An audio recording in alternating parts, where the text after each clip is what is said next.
Welcome to the Love Lab Podcast, a safe place to get real about sex. Whether you're a man, woman, single, or couple, this is the show for you.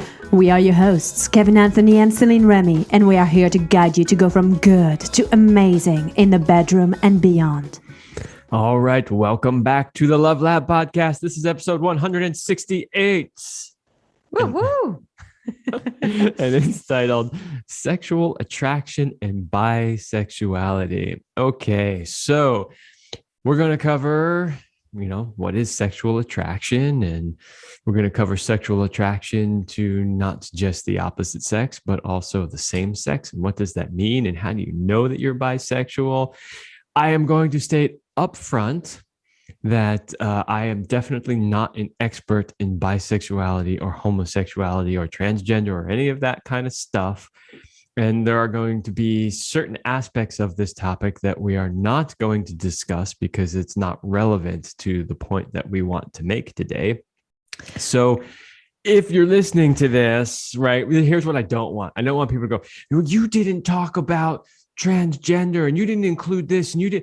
We're not attempting to be all inclusive here. There's a certain aspect of this that we want to cover today in this show, and we're going to stick to that. And really, this came from a client of mine that I'm working with, and she is in a relationship, in a heterosexual relationship, married, and her husband could notice that she had some kind of repression, like that there was an attraction for her towards other women, but that she never gave herself permission to do that. So he was really encouraging her to explore that. And this is something that she and I worked on together as well for her to get some clarity around that. And I helped her with different views around what does it mean. And so really that's the angle we're going to approach it more from, that place of being somebody who identifies as an heterosexual person, whether you're male or female, but then who might have different attractions or a desire for exploration through the same sex. Absolutely. And I'm glad that you said that the way that you said that, because we are predominantly heterosexual. And so we're going to be speaking about this from our area of expertise, which is what we have personally experienced. Yes. And I have some same-sex experience, and we'll talk more about that in the show. So I feel like this is going to help other people or other couples. Oh yeah. There could definitely be some juicy personal stories on both sides here. But before we get started, let's give a big shout out to our sponsor, Power and Mastery. So if you'd want to join the secret club of men who are great in bed, then check out Power and Mastery at powerandmastery.com. It is the most complete sexual mastery training for men. Whether you want to have harder erections, last longer, or increase your sexual skills, there is something for you at powerandmastery.com. All right. To start out with, you put a quote here on the show notes that I think actually sums this topic up fairly well. Do you want to read it? Yeah, so this is the definition, I think, that is the most inclusive in terms of what does it mean to be bisexual. And it comes from Robin Ox, who's a activist, and he does different things like that. But this is what the definition says. I call myself a bisexual because I acknowledge in myself the potential to be attracted romantically and or sexually to people of more than one sex. Not necessarily at the same time, not necessarily in the same way, and not necessarily to the same degree. Yeah. All right. That's the end of the show. That's all you need to know. So no, but it actually does a really great job. And I think we'll talk about this as we go through the show more, but I love the part towards the end that says not necessarily at the same time, in the same way, or to the same degree. And that's going to be important, I think, as we talk about some of these different things. So next, you also found on the Kinsey Institute website a test to know whether or not you are bisexual. And it asks you about, 8 questions or something like that. And then it gives you a score. So you took the test and I took the test. Yeah, so if you've been wondering, am I bisexual or not, you could go and just type Kinsey scale test and it will pop up for you. And you can take the questions, and the test for yourself. So my score was predominantly heterosexual, but more than incidentally homosexual. All right. All right. So I also took the test and mine came up predominantly heterosexual, only incidentally homosexual. So now you might be asking the question, as I did, what does incidentally homosexual mean? And honestly, I have no fucking idea. So when this score came up, and I don't care what it says, like I'm not ashamed of anything. We talk about everything on this show. It's like if you don't already know where I lean, like you just haven't been listening long enough. So I was curious. I was like, only incidentally homosexual. I'm like, how did they even get incidentally homosexual out of the way I answered those questions? So I went back and I looked at the questions again. Every question I answered was straight up, male heterosexual. But there was one question on there, and that question said something along the lines of the thought of having sex with the same sex is, and then it gave you a bunch of choices, like it was a turn on, it was whatever, it was tolerated, it was disgusting, it was horrible, like you get the idea of the range. And I simply answered tolerable to it. And so that's how somehow I got incidentally homosexual, which I think is I don't know, maybe somewhat misleading. And so this is where we can talk about our own personal experiences a little bit here, with Are you going to talk about your incidental homosexual experience, Kevin? Are you going there or no? Oh, okay, sure. Yeah. I hadn't thought about that. I totally forgot about it until you just mentioned it. Okay. Oh, this is such a great story. I'm glad you brought it up, actually. I've told this story so many times to so many people, and I laugh every time I tell it. Okay. So we, meaning both of us, had this longtime friend who used to throw these really somewhat crazy parties at times. And they weren't always sexual parties, but, some of them were just kind of crazy. So he threw several times this party where it was basically a dinner party, only you were eating sushi off the naked bodies of people. And so in this particular case, there was one naked female and one naked male. And so you get to choose who you want to eat your sushi off of. And you happen to be the sushi platter. I happened to be the male sushi platter on this occasion because I thought it would be freaking hysterical. Let me just tell you, it's not all it's cracked up to be, because sushi is cold. It is very cold and you're naked in a room. And yeah, it wasn't actually all that enjoyable. Anyway, that's a whole nother subject. So there happens to be a bunch of people all kind of around me as a table, and they're a mix of men and women. And so, how much they interact with your physical body is kind of up to you and up to them. Oh my, I forgot. You forgot one element. I forgot one very critical element of this story. Okay. Before we sit down, some friends of mine say, oh yeah, we've got these marijuana chocolates. Do you want any? And I was like, oh man, edibles and me just do not get along. Like we really just do not get along. So I was like, well, I just to taste it, I'll just nip the corner off it. Like that's it. Like I don't even want to feel high. I'm just curious. I want to taste it. I just nipped the corner of this thing. And as I'm sitting there just talking with people, I can feel it coming on. It's hitting me like a ton of bricks. And at some point, it's time to get up and go into the other room and become a table.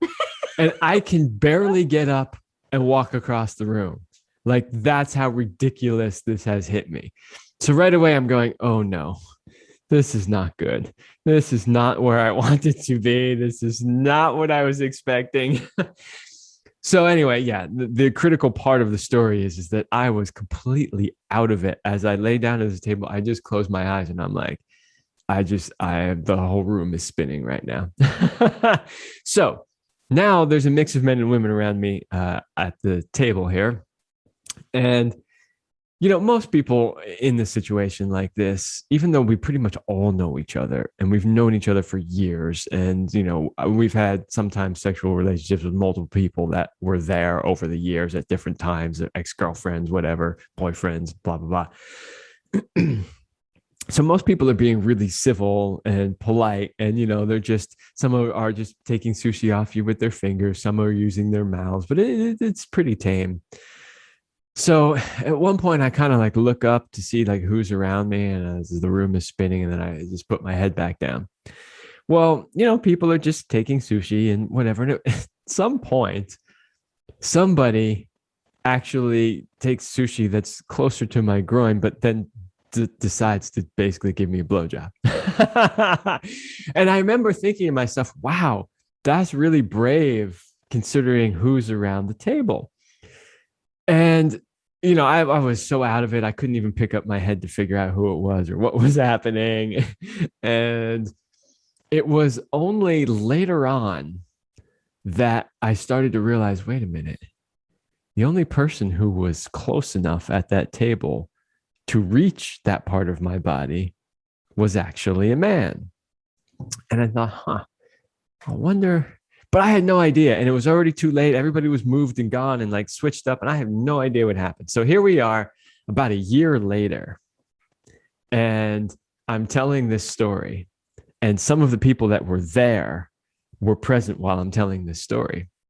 And so I end the story with, to this day, I still do not know if that was a man or a woman. And so a friend of mine who is a man, not the man, but who is a man, just gets a big smile on his face. And he says, Kevin, I was there and it was a man. So I did not know that until about a year later. I had no idea. And that, ladies and gentlemen, is how you score predominantly heterosexual and incidentally homosexual. Just so we're clear. All right. Well, and the thing is like, honestly, you can't tell the difference. Like, if your eyes are closed, like, you don't know the difference, like, whatever. Well, if the person's shaven, for sure. It's harder. That's true. If they haven't shaven and it's a little rough, then maybe you might notice the difference. You will, yes. I mean, of course, I was pretty out of it too, but I had absolutely no idea. But here's the thing. Coming back to the only incidentally homosexual is the fact that when I was made aware of that it was a guy, I honestly didn't care. I was like, oh, that's pretty funny. Whatever. I don't care. So now some people may be thinking, oh, well, there you go. You see, that means you're bisexual. But I disagree with that. And I'll tell you why. Because, you and I are nudists. We've even did a show on our experience going to Cap d'Agde in France, the naked city and all that kind of stuff. So we've been around a lot of naked people. I have seen a lot of naked men and a lot of naked women. And here's the thing. If I see a naked woman, especially if she's attractive, like I feel almost like an emotional, like there's a energetic something that it just starts to move inside my body. I'm like, oh, I feel it viscerally. I feel it like this attraction, like, oh man, look at that. I can look at a naked man that has an exquisite body and I don't feel that. What I feel is like, wow, he's really ripped. Like, whew, man, I wish my abs looked like his. Like, that's often like the reaction that I'll have. Or I'll even say, if we see someone at the beach with an abnormally large penis, I'll be like, hey, Céline, check that. It's the size of that thing, But I don't feel it viscerally. I don't feel anything inside. There's nothing, oh, yeah. And that's how I know that I would consider myself heterosexual. It's not because of any experiences I've had per se, because, I just told you about an experience with a guy, but I don't feel it inside. I'm not like, but with women, it's like, man, I could just see a picture on Facebook of like an attractive woman and I feel it. I'm like, so that's how I know, Well, the conversation around Bisensuality and bisexuality is a very important one to have, especially for women, because I think that we women are pretty much all of us are bisensual, meaning that we feel very comfortable being around other women. It's natural to touch each other's hair, maybe even boobs or body, to have a sensuality and a closeness to other female. And some women have attraction to where they will lean more towards bisexual. But I think if we were being really honest as women, we have that bisensuality kind of as innate, as something natural. And that if we gave ourselves permission, I mean, just put a few women together at a spa and just notice what happens. We kind of touching each other, all over each other. There is a sensuality that happens. Now, something that's interesting that I wanted to bring up too is just because you have an attraction towards somebody else doesn't mean you have to act on it. And where people get it wrong is they start to torture themselves, and then they start to stifle the energy down because they're thinking, this is not good, I shouldn't. And when you do that, you are literally cutting off some of the life force energy that comes through you. And you can't even have it for your own partner anymore if you constantly bring this down. Now, just because you feel something doesn't mean you have to act on it. Yeah, that's a great point. I also want to come back a little bit to, you were just explaining how women are when they get together. And it is totally common and normal for women to be, they go to the bathroom into the same stall with each other all the time, or they're trying on each other's clothes or trying on each other's lingerie or feeling each other's boobs. Hey, check these out, like totally normal. With 100% heterosexual women, this kind of stuff happens all the time. But with men, it almost never happens. Like, it just doesn't. And believe me, I had a lot of friends that are totally, a lot of them are bisexual, or they're at least bisensual. Like, they're not afraid to give a guy a shoulder massage or whatever, or look at him naked. But we just don't do that kind of stuff. We just don't. I went for a mountain bike ride the other day. We get back to the truck, and my friend just, because we got a couple of stops on the way home, he just in a parking lot rips off all his clothes, and he's standing there naked and changes again. But nobody cares. Nobody says anything. Nobody even thinks twice. Like, I didn't even notice actually at first, because I was like loading bikes in the truck and stuff, and then I was like, oh yeah, he's naked over there, like. But nobody says anything or cares, because as guys, we really just don't care, to be honest. So I want to come back to, how do you know if you're like bisexual, if you are asking yourself?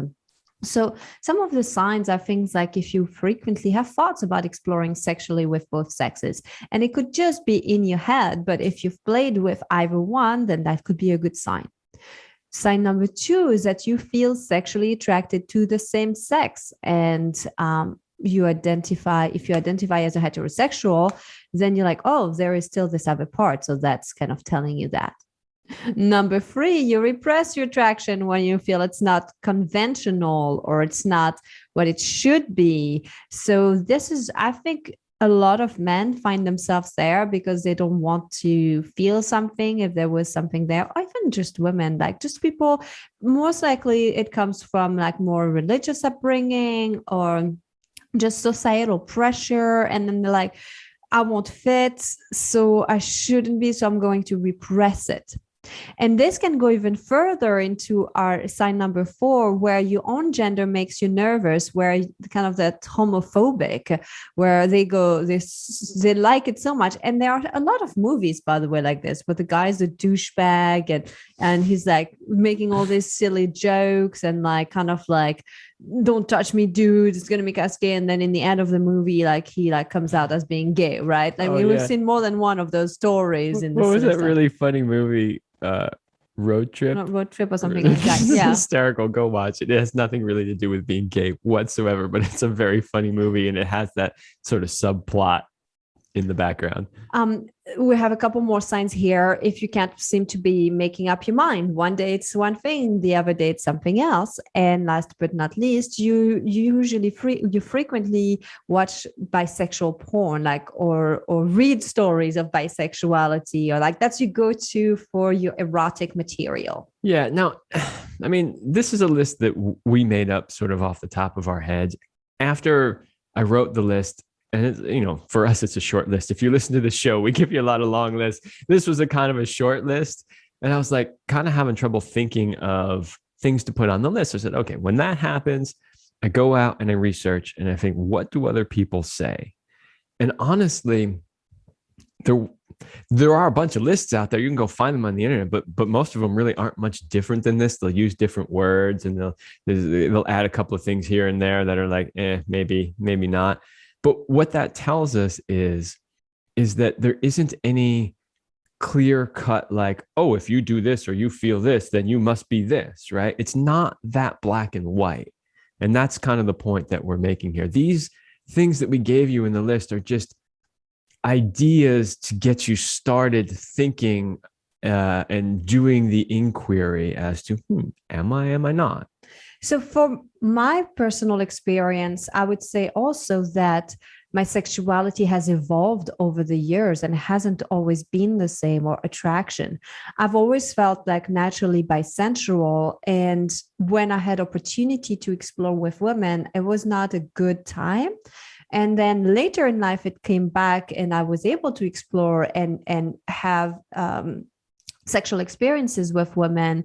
And I was really questioning myself. And I think we come back to that definition at the beginning, where you can feel attraction to both sexes, but not always to the same degree, not always at the same times, not always equal.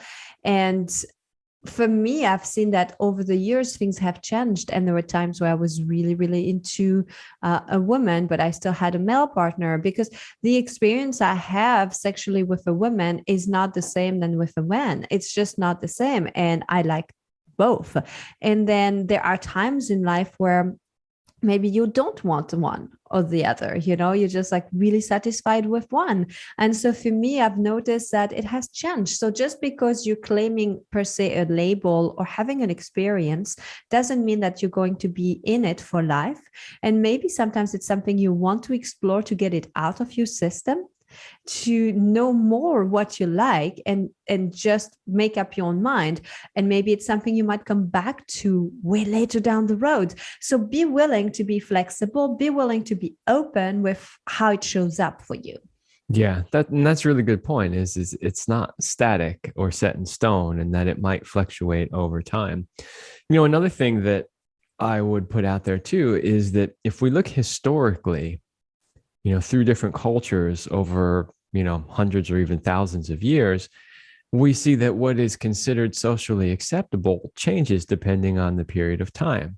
If you go back and study the Greeks or Romans, you would know that homosexuality and bisexuality and orgies and all that kind of stuff was totally normal, totally commonplace, happened all the time.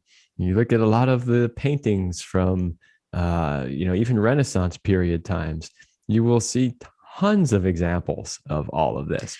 And I think culture too will change things, because there are some cultures that are much more openly bisexual or homosexual.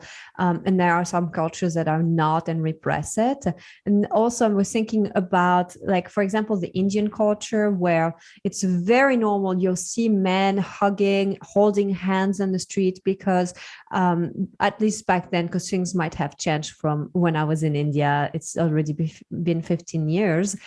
But women, men, PDA, public display of affection, is not accepted or acceptable. Therefore, the only thing they can do is being affectionate between the same sex. So you'll see a lot of men being very affectionate, but that doesn't mean that they're bisexual. But it's just an interesting thing to know also about the culture. Yeah, and so that's why it's important to understand that the culture that you live in, the time period that you live in, has a lot to do with what's considered normal. All right. Before we dive into some of the different types of bisexuality and come back to really sexual attraction in general, let's give a little break to our sponsors. And this is for all of you couples who are committed but feel stuck in a rut going through the daily motions instead of connecting the way you used to. If you are tired of stale mechanical sex that lacks spontaneity and want fun and don't want to live a life of average, then Kevin and I would like to invite you to join a highly sexed Power Couple Platinum program. If you give us 90 days, only 90 days, we will help you bring the passion back between the sheets and be synced up sexually so that you can thrive with more purpose and passion in life. So go to CelineRemy.com/passion and you can find more about the program, CelineRemy.com/passion. So, all right. I want to go pretty quickly over the different types of bisexuality because I'm more interested into the sexual attraction bits. Yeah, but this is interesting because I've never actually seen this scale, like, and it makes sense when you read it. I guess I never really thought about it in these terms, like of really breaking it down and classifying it, but it's somewhat well done. So I think people might benefit from it. Yeah, and this is why we put it in there. And this is not from us. We got that too from a search. But there are 5 different types. So type number 1 would be heterosexual leaning. So it's by individuals who consistently experience greater physical and emotional attraction towards people of the other sex. But, sometimes you'll have a bisexual experience. So mostly heterosexual. Correct. The second one is homosexual leaning. So it's by individuals who consistently experience greater physical and emotional attraction towards people of the same sex. So mostly homosexual. It's like I mostly want vanilla ice cream, but every now and then I have a little chocolate, Then there is the varied type. So it's by individuals who consistently experience greater emotional attraction towards one gender and greater physical attraction towards the other sex. So experiencing this type of bisexuality can be particularly confusing since society generally expects a person's emotional and physical attraction to match. Yeah, that one's really interesting. It means that you get your sexual needs fulfilled by one sex and your emotional needs fulfilled by another one. That's very interesting. And then there's the 50-50 type. Well, it's a myth that all bi people experience equal attraction to men and women. There are bi-identified individuals who do experience a nearly even split of 50-50 between their attraction to men and women. And then last but not least is the outside the binary. And that's really the only little blip we'll go into here. But many bi people find that potential partner's gender expression is unimportant and they are more interested in a person for their personality. So these people are more likely to be physically and or emotionally attracted to people who identify outside of the gender binary. In addition to men and women, these people may also identify as pansexual, which is similar orientation to bisexuality. But some people may identify more strongly with one label or the other, or use both interchangeably, or even they might be dating people who identify as they, non-binary. I mean, this is like a rabbit hole that we are not going to get into. Right. And, honestly, it's not really much different than the 50-50, right? Because in the 50-50, you're just as happy with a man or a woman.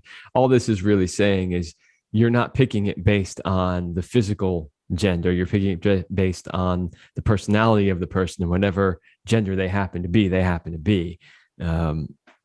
So yeah, it's a slight variation. But I would also add here, like, okay, so somebody broke this down and they created all these different types.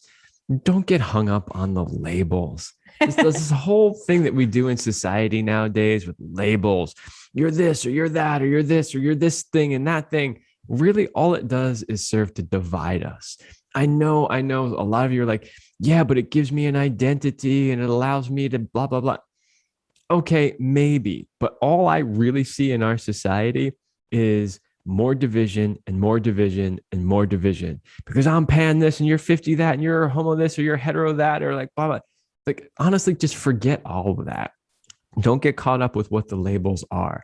Do what feels right for you as an individual. And who gives a crap what the label is? Great piece of advice. So let's talk a little bit now more about sexual attraction and the psychology behind sexual attraction. If you understand the psychology behind it, you'll see that it's not always straightforward. What makes it that we are attracted towards one person versus another? And how we become sexually attracted to someone isn't always clear cut. So there's not always like this path where you know for sure how you got there. Sometimes it has to do with how successful we perceive a person to be. Other times it has to do with winning the person over. You know, for some people, it's like that chase, like that really appeals to them. Or the fact that they have similar personalities, or that they complete opposite. I mean, everybody is a little bit different. And I don't know, I have some theories too that with our sexual attraction, a lot of people are messed up, and it's based a lot on our interactions with our parents and how we were dealt with as children. So for most women, it will be something about being attracted to men that remind them of their dad. And if they didn't feel very loved by their dad, they often will pick men who will have the same qualities and behavior of their dad.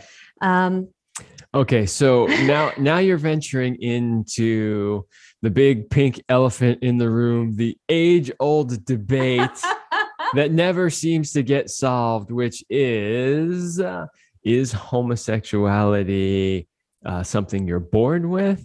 Or is it nurtured or nature? Exactly. Or is it something that you've learned, which is the classic nurture or nature argument? Let's just say it's both. It's both. And it depends. And it doesn't mean it's both in every person. It means in some people, they were born that way. And in other people, it's a learned behavior. So now that we've got that out of the way, you can all stop any complaining or negative comments that you were going to put. It is definitely both. Some people, it literally is learned, which is why you will see them flip and flop back and forth, right? And for other people, it is literally nature. Like that's how they were, and it's constant and it doesn't change.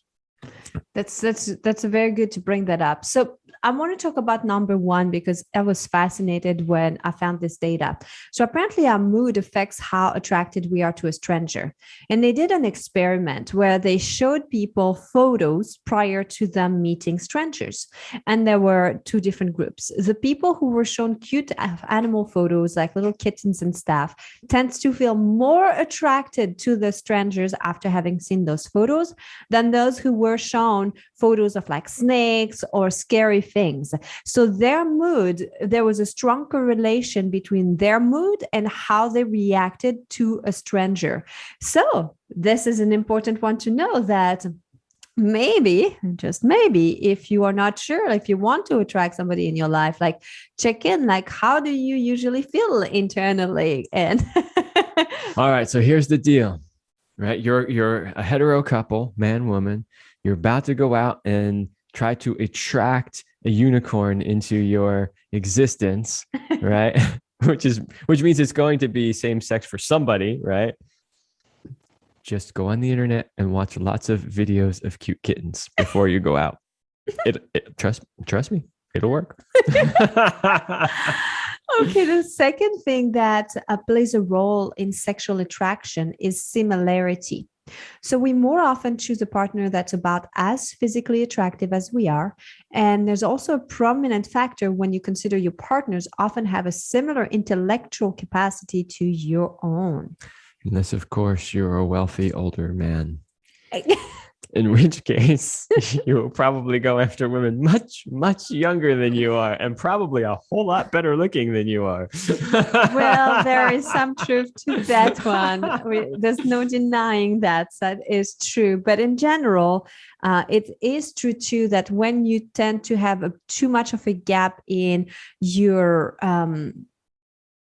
scores. I hate saying that. I know. This is why. But it's totally true. We talk about this all the time, right? Like on a scale of 1 to 10, right?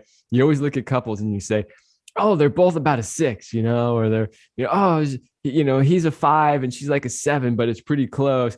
Those relationships, this is totally non-scientific, but those relationships actually tend to last longer than the ones where you'd be like, wow, he's kind of like a 4 and she's like a 9, like that. Those generally don't last all that long.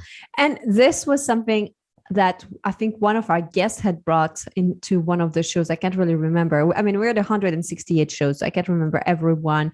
But he was saying that it's about like 2 points is about the maximum gap you can go. Like, yeah, I think it was like was that the dating coach that we had on the show that was talking about that? I don't remember either. I think it might have been Manny. Manny. It was Manny. I remembered the first name, but I don't remember the last name. But yes. So he ran a business where what he did was match people together. Mm-hmm. And he did this for years. And so one of the things that he noticed is if you matched people together that were too far apart in that scale, it often didn't work.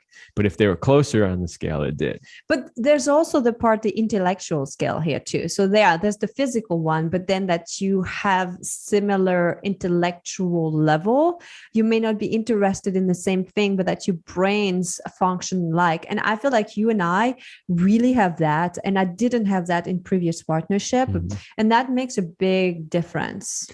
Yeah, especially nowadays when there's so much going on in the world that requires a certain understanding of the facts. Mm-hmm. If two people have two very different understandings of the facts, it can be very challenging. Yes. Mm-hmm. Something that was interesting about attraction to and sexual attraction there is slip-ups is something that is an attraction. And I was like, how does that show up? And the study showed that when people we view as successful and clever make minor mistakes, like spilling wine on their shirt, maybe have spinach between their teeth, we find them more attractive. I think it comes down to vulnerability, really, because I think because when you see somebody and you put it on the pedestal and you're like, there's a distance, it's hard to feel attracted to somebody that's like so much higher that you can't reach. If you see a vulnerability, again, it brings you back to that similarity because deep down, you aren't perfect either. Yeah. I think that really is the core of it, which is if somebody's too perfect, we don't believe it. Mm-hmm. We don't believe it.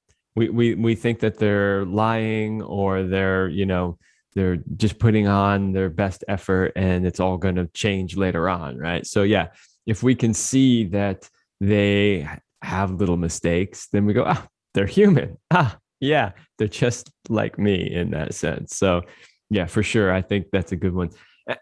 It's really fascinating. I mean, we could do multiple shows on just the idea of attraction and what attracts one person to another person and why do those things happen. We obviously do not have the time to go into that in this show, but anytime you're going to talk about attraction, whether it's heterosexual attraction, homosexual attraction, bisexual attraction, whatever it is, it's worth taking at least a little time to understand attraction in general and how it works and why we tend to be attracted to some things and not other things. And that's a deep rabbit hole, right? Because you could even start going into things like we are naturally attracted to people whose faces are more symmetrical. Like that's science. We know that for a fact, right? So there's a lot of things that could potentially cause us to be attracted to somebody. And it's a fascinating conversation, I think. Well, and if there's one takeaway from today's show and ideas that we've shared it's really about the attraction. Again, you can feel it, but you don't have to act on it. And attraction can show up in many ways and in many different sex or people. And again, it's to be celebrated. And you could have an emotional attraction, you could have a physical attraction, a sexual attraction, and you don't have to always do something about this, but just celebrate the fact that you have a connection with somebody. And sometimes it will mean that you'll be sexual, but sometimes you'll just be best friends, or sometimes it's just for a particular moment that you connect with somebody. Yeah, and I think the other big takeaway from this episode is don't have any edibles if you don't want any strange experiences to happen to you. An incidental homosexuality that you were not yet open to. Right. And if it happens to you, it happens to you. And you'll survive it. It's not a big deal, especially nowadays. I believe like it's becoming so much easier to explore anything around the spectrum on your sexuality, and we don't have to be in the closet anymore. I mean, we can tell these stories, we can talk about our homosexual experiences, our bisexual experiences, and all people have some experience of some kind. And so actually celebrate that to the times we live in, that it's so much easier than it was than at different times. For sure. And as we know, this stuff has been around forever. And at periods of time where it wasn't socially acceptable, it just went underground.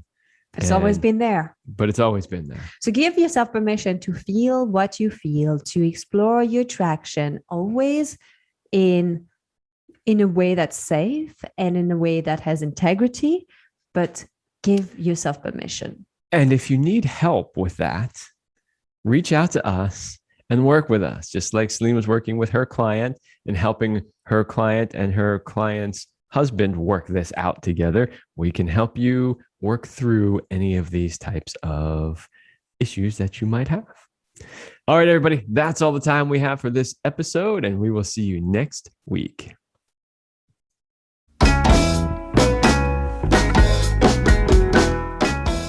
We hope you liked this episode of the Love Lab podcast. If you enjoy this show, subscribe, leave us a review, and share it with your friends. And for more free, exclusive content, join us in the Passion Vault at CelineRemy.com/vault.